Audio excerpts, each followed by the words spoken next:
Otherwise ನಮ್ಗೆ ಏನಾಗ್ತದೆ 15 ದಿವಸಕ್ಕೆ ನೀರು ಬಿಡ್ತಾರೆ ಇವರು. ಏನ್ ಗತಿ ರೀ ಹಂಗ್ರಿ ಇದು? ಇವು ಫಿಲ್ಟರ್ಗಳು ಇರ್ಲಿಕ್ಕೆ ನಮ್ ಗತಿ ಏನಾಗ್ತಿತ್ತು ವಿಚಾರ ಮಾಡ್ರಿ. ಕುಡಿಯೋ ನೀರಿನ ವ್ಯವಸ್ಥೆ ಆಯ್ತು. ನೀವು ಕೆಲವೊಂದು ಏರಿಯಾಕ್ ಹೋಗ್ರಿ, ವಾಜಪೇಯಿ ನಗರ ಹಂಗೆಲ್ಲ ಅದಾವ, ದಯವಿಟ್ಟು ನೀವು ಜನ ಅಲ್ಲಿ ಹೋಗ್ರಿ. ಸಾಯಂಕಾಲ 7 ಗಂಟೆ ನಂತರ ಅಲ್ಲಿ ನಿಲ್ಲಕ್ಕಾಗೋದಿಲ್ರಿ. ಯಾಕಂದ್ರೆ ಅಷ್ಟು ರೋಜ್ ಅಷ್ಟು ಸೊಳ್ಳಿ ಮುತ್ತವ. ಹಿಂಗಾಗಿ ಇಂಥ ಸಾಕಷ್ಟು ವಿಷಯ ಅದಾವ. ಈಗ ಕೇಳ್ರಿ, ಇಸ್ಲಾಂ ಬೋರ್ಡ್ನಲ್ಲಿ ನಮ್ಮ ಸಾಹೇಬ್ರಿದ್ದಾಗ ಕಾದೇವ್ ಸಾಹೇಬ್ರಿದ್ದಾಗ 250 ಮನೆ ಸ್ಯಾಂಕ್ಷನ್ ಮಾಡಿದ್ರು, ದುಡ್ಡು ಕೂಡ ಸ್ಯಾಂಕ್ಷನ್ ಮಾಡಿದ್ರು.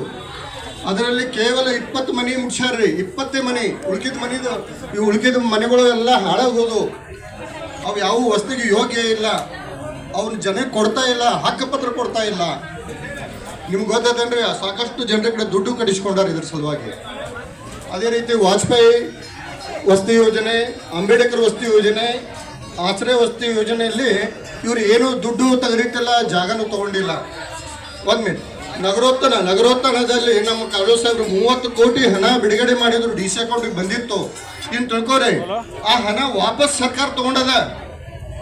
ಈ ಫ್ರೀ ಸ್ಕೀಮ್ಗೆ ಖರ್ಚು ಮಾಡಕ್ಕೆ 30 ಕೋಟಿ ವಾಪಸ್ ಮುಧೋಳ ನಗರಕ್ಕೆ ಬಂದಂತ ಹಣ ವಾಪಸ್ ತಗೊಂಡ್ರು.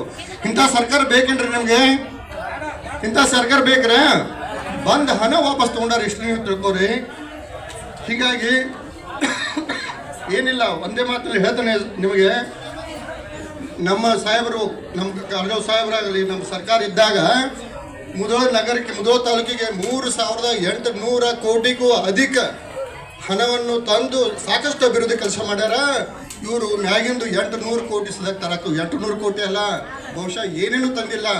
ಒಂದೇ ನಿಮ್ಗೆ ಹೇಳ್ತಾನೆ, ಸೆಂಟ್ರಲ್ ಗೌರ್ಮೆಂಟಿಂದ 177 ಕೋಟಿ ಹಣದ್ದು 24x7 ನೀರಿಂದು ಸ್ಕೀಮ್ ತಂದಾರ. ಅದನ್ನು ತಂದಾರ ಕಾರಜೋಳ ಸಾಹೇಬ್ರೆ. ಅದೊಂದೇ ಕೆಲಸ ಮುಧೋಳದಲ್ಲಿ ನಡೆದದ್ರಿ. ನಾಳೆ ನಾವೇನಾದ್ರೂ ನೀರು ಕುಡಿದಂದ್ರೆ ಅವ್ರದೇ ಪುಣ್ಯ. ಈ ಸಚಿವರು ಪುಣ್ಯಾತ್ಮರು ಎಷ್ಟು ಹಣ ನಮ್ಮ ತಾಲೂಕಿಗೆ ಬಡ್ ತಂದಾರ, ಏನೇನು ಅಭಿವೃದ್ಧಿ ಮಾಡ್ಯಾರ ಅಂತ ಬೇಕಾದವ್ರು ಕೇಳ್ರಿ. ಇವರು ತಮ್ಮ ಸ್ವಾರ್ಥಕ್ಕೆ ಆಗ್ಯಾರ ವಿನಃ ಜನದ ಅಭಿವೃದ್ಧಿಗೆ, ನಮ್ಮ ತಾಲೂಕಿನ ಅಭಿವೃದ್ಧಿಗೆ ಆಗಲಿಲ್ಲ. ಇನ್ನೂ ಕೆಲವು ಅನೇಕ ಮುಖಂಡರು ಮಾತಾಡಿರೋದಾರ. ಸಮಯದ ಅಭಾವ ಅದ. ನನಗೆ ಮಾತಾಡೋಕ್ಕೆ ಅವಕಾಶ ಕೊಟ್ಟು ತಮಗೆಲ್ಲರಿಗೂ ಧನ್ಯವಾದಗಳು. ನಾವು ಡಾಕ್ಟರ್ ಸಾಹೇಬ್ರಿಗೆ ದಯಮಾಡಿ ಮಾತಾಡೋರು ಹೊಸ ವಿಷಯ ಮಾತಾಡ್ರಿ. ಮಾತಾಡಿದ್ದು ಯಾರು ಮಾತಾಡ್ಬಿಡ್ರಿ. ಇನ್ನೂ ಮಾತಾಡೋರು ಭಾಳಷ್ಟು ಜನ ಅದಾರ. ಡಾಕ್ಟರ್ ಸಾಹೇಬ್ ಹೇಳಿದ್ರು ಮಾತಾಡೋ ಹೊತ್ನ್ಯಾಗ 3-4 ತಿಂಗಳು ಹೇಳಿದ್ರು ಕಸ ಒಯ್ದಿಲ್ಲ ಅಂತೇಳಿ. ನಿನ್ನ ಮೈ ಕಡೆಗೆ ಅನೌನ್ಸ್ ಮಾಡಕತ್ತಾರ. ಯಾರ್ಯಾರಿಗೋ ಫೋನ್ ಬರಕತ್ತಾವ, ನಿಮ್ಮ ಮನೆಯಾಗ ಏನು ಲೈಟ್ ಹೋಗ್ಯಾವನ್ರಿ, ನಿಮ್ಮ ಮನೆ ಕಸ ಐತೇನ್ರಿ, ಕಸ ಕೊಡಂತೇಳಿ. ತಮ್ಮ ಈ ಕಸ ಕೇಳಬೇಡ್ರಿ. ಇನ್ನೊಂದು 1.5 ವರ್ಷಕ್ಕೆ ಚುನಾವಣೆ ಬರ್ತೈತಿ. ನಿಮ್ಮ ಕಾಂಗ್ರೆಸ್ ಸರ್ಕಾರನ ಮಣ್ಣು ಕೊಡ್ತಾರೆ, ಕಸ ಕೊಡೋದಲ್ಲ, ಕಾಂಗ್ರೆಸ್ ಸರ್ಕಾರನ ಮಣ್ಣು ಕೊಡ್ತಾರೆ ಅಂತೇಳಿ ಈ ಸಭೆಯನ್ನು ಉದ್ದೇಶಿಸಿ ನಮ್ಮ ಪಕ್ಷದ SC ಮೋರ್ಚಾ ಅಧ್ಯಕ್ಷರಾಗಿರ್ತಕ್ಕಂಥ ಸುನೀಲ್ ಕಂಬೋಗಿ ಅವರು ಮಾತಾಡ್ಬೇಕಂತೇಳಿ ಕೇಳ್ಕೊತಾರೆ. ದಯಮಾಡಿ ಮಾತಾಡೋರಿಗೆ ಎರಡೆರಡು ಮಾತು ಮಾತಾಡೋದು.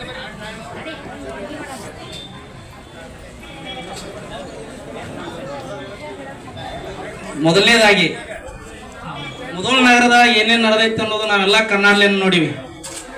ಕಣ್ಣು ಮುಂದೆ ನಾವೆಲ್ಲ ಸಾರ್ವಜನಿಕರು ನೀವು ನೋಡ್ಬೇಕು. ಅಲ್ಲಿ ನಮ್ಮ ತಾಯಂದ್ರು ಒಂದು ಬ್ಯಾನರ್ ಪೋಸ್ಟ್ ಹಾಡ್ಕೊಂಡಾರ, ಊರು ತುಂಬಾ ಭಾರತ, ಕುಡಿಯಾಕ ನೀರಿಲ್ಲತ್ತ. ಏನ ಇಂಥ ಪರಿಸ್ಥಿತಿ ತಂದಿತ್ತಂತ ಸಚಿವರು ಇವತ್ತು ನೀವು ಎಲ್ಲದಕ್ಕೂ ಪ್ರಶ್ನೆಗೆ ಉತ್ತರ ಕೊಡ್ಬೇಕು.